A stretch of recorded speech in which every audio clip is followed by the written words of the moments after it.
We also have Malcolm Ethridge of CIC Wealth to join the conversation. And Malcolm, you hear where we're starting at the moment.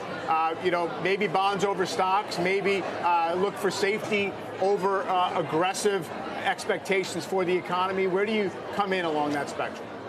Yeah, Mike, I don't know if we can use that S word safety anymore in this market, to your point, where we're looking at bonds to be sort of the calm port in a storm.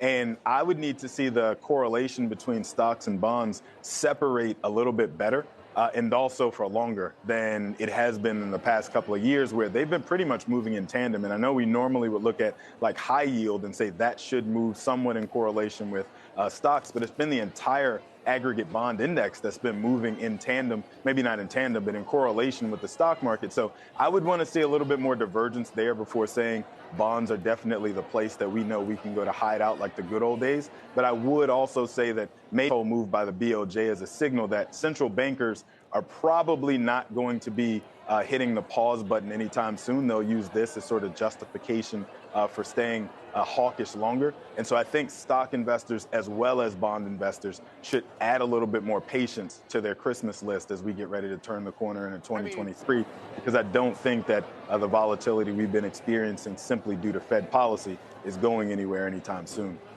I mean, patience certainly.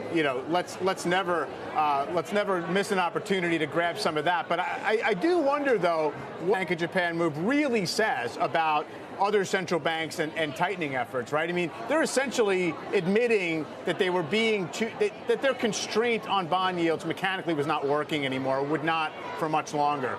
They want to create more inflation in the Japanese economy. They don't necessarily want to choke it off. So I do wonder if that's telling us that it's a leading indicator of something or just a result of what we've already seen, Malcolm. Well, I'm a little bit loath to read too much into it just yet, simply because in all of the readouts that I've seen, at least so far, I didn't see the word inflation being used as justification for this move.